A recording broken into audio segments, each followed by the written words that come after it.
হরিচাঁদ, জয় গুরুচাঁদ, জয় মা বাবা। শ্রদ্ধেয় ভক্তবৃন্দ, আশা করছি সবাই ভালো আছেন। শ্রীহরি কৃপায় সবাই ভালো থাকুন। আজকের আলোচনার বিষয় হলো মতুয়ারা কেন কৃষ্ণ নাম নেয় না, শুধু হরি নাম নেয়। হরিনাম ছাড়া অন্য কোনো নাম তারা নেয় না, একমাত্র হরিনাম তাদের সর্বসার। এ বিষয়ে এই পুরাণ সমূহ, ভাগবত বা গরুর পুরাণ, এর 3-4টা গ্রন্থ থেকে দেখব। অন্যান্য বেশি গ্রন্থ দেখাতে গেলে আমাদের অনেক বড় হয়ে যাবে ভিডিও। সেজন্য আমরা আজকের এই 3-4টা গ্রন্থ থেকে রেফারেন্স দেব যে একমাত্র হরিনামই সর্বসার। হরিনামই নিতে বলেছে সব শাস্ত্রের ভিতরে। কোনটা আসল হরিনাম, আর সেই আসল হরিনামটাই মতুয়ারা নেয়। আজকে সেটাই আপনাদেরকে দেখাবো।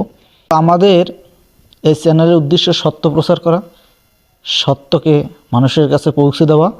কোনো সংগঠন বা কোনো সম্প্রদায়কে ছোট করে নয়, কুসংস্কার মুক্ত করা এবং শাস্ত্রীয় প্রমাণ দেখানো। কারণ ভাগবত স্পষ্টভাবে এ কথা বলেছে, শাস্ত্রই হলো পিতাস্বরূপ, শাস্ত্রই হলো জ্ঞান। আর লীলামৃত একই কথা বলছে, শাস্ত্র ছাড়া কলি কত মত কত পথ দেখাবে। তাই আমরা একমাত্র শাস্ত্র থেকেই সেই আলোচনা দেখব।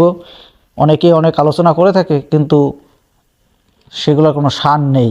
কারণ আলোচনা অনেকেই করতে পারে, কিন্তু তার যে মূল তথ্য, শাস্ত্রীয় প্রমাণ, সেটা অনেকেই দিতে পারে না। আর শাস্ত্র ছাড়া কখনো আলোচনা করতে গেলে সেখানে ভেজাল হয়, সেটা আপনারা অবশ্যই বুঝেন। তো এই যে হরিনাম, এই হরিনামটাকে অনেকে গুলিয়ে ফেলায়। তো অনেক বৈষ্ণবরা বা কৃষ্ণভক্ত তারা মনে করে থাকেন যে হরিনাম তারা সেই হরিচাঁদকেই ডাকছে, বা তারা সেই কৃষ্ণ নাম নিলেই মনে করে যে এটাই সেই হরিনাম। আসলে মূলত এই হরিনামটা কি? এই হরিনামটা যে অনাদি পুরুষ, যার কোনো রূপ নেই, যার কোনো পঞ্চভৌতিক দেহ নেই, তার মুখ্য নামকেই হরি বলা হয়। হরির অংশস্বরূপ যেসব অবতারগণ এসেছে, যারা দুঃখ কষ্ট হরণ করেছে, মানুষের উপকারার্থে তারা পথ দেখিয়েছে, নানান সময় অবতার রূপ ধারণ করেছে, তাদেরকেও হরি বলা হয়। যেমন রাম, সেক্ষেত্রে রামও হরি। কৃষ্ণ, সেও হরি। গৌরাঙ্গ মহাপ্রভু, তিনিও হরি। নিত্যানন্দ মহাপ্রভু, তিনিও হরি।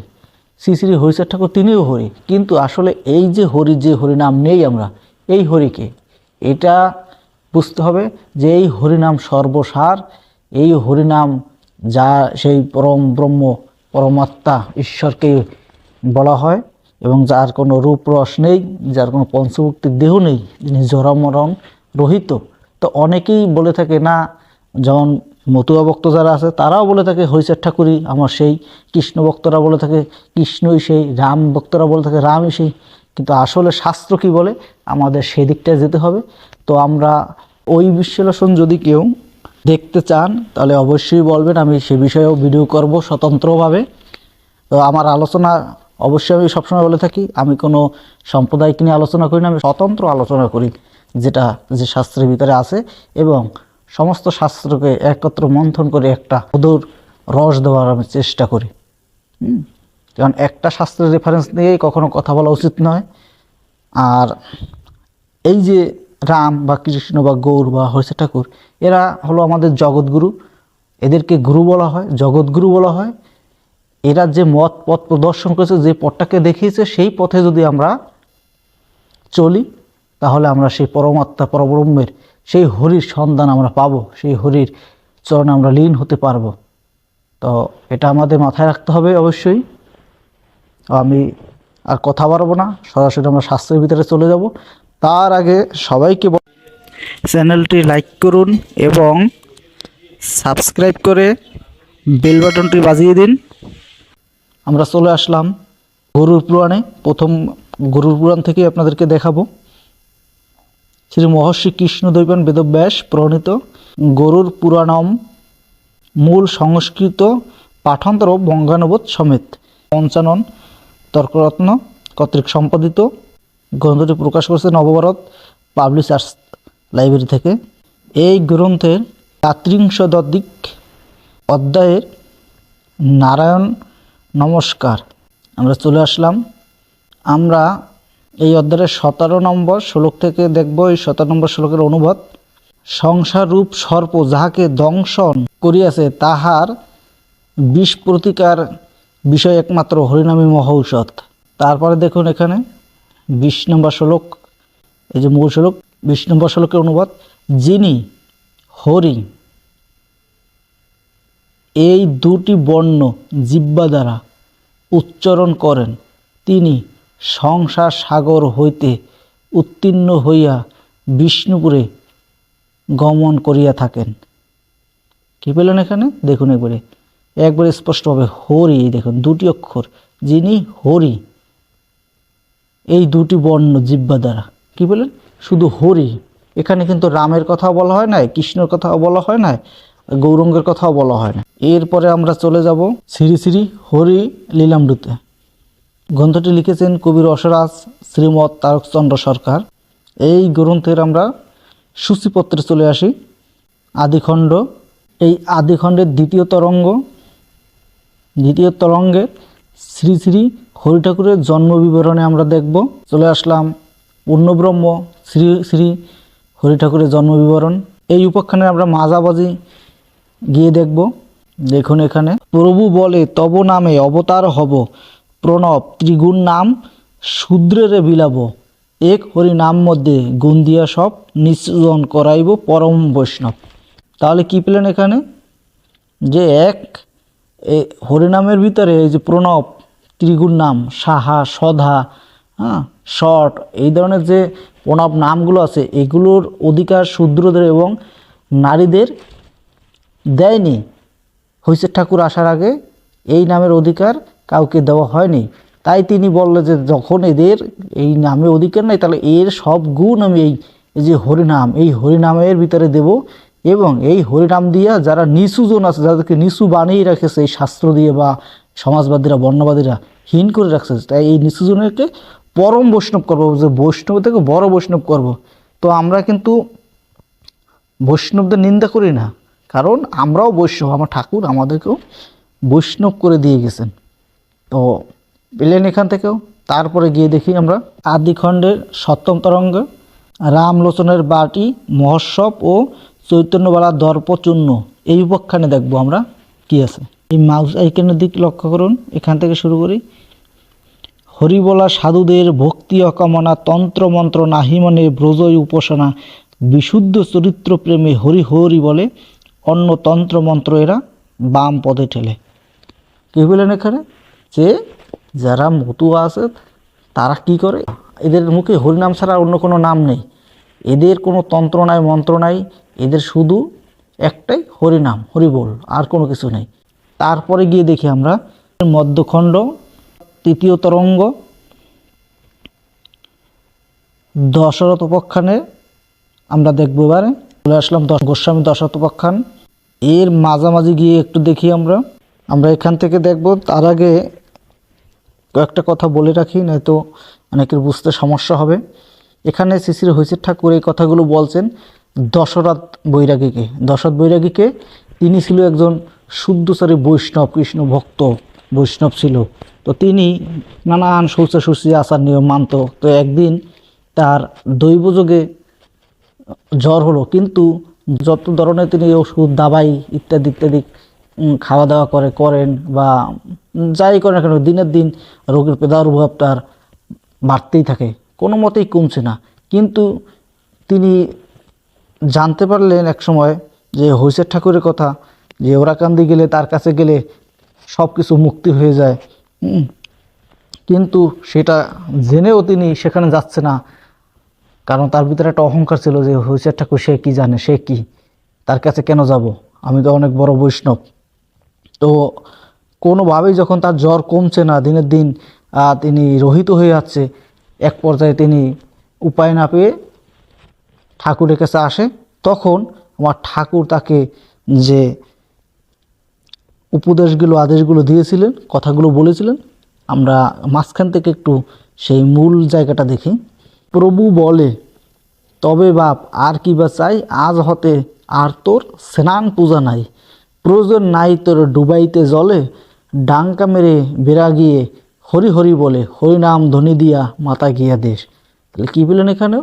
সেই যে বৈষ্ণব, তারে কি বলছে যে তোমার যে আচার নিয়ম পূজা পার্বণ সব কিছু বাদ দাও, এই যে জলে ডোবাডুবি এগুলো কোনো প্রয়োজন নাই, তুমি শুধু বিশুদ্ধ মনে তুমি শুধু হরি হরি বলো, আর ডাঙ্কা মেরে মাতাম দিয়ে ধ্বনি দিয়ে হরি বল বলো।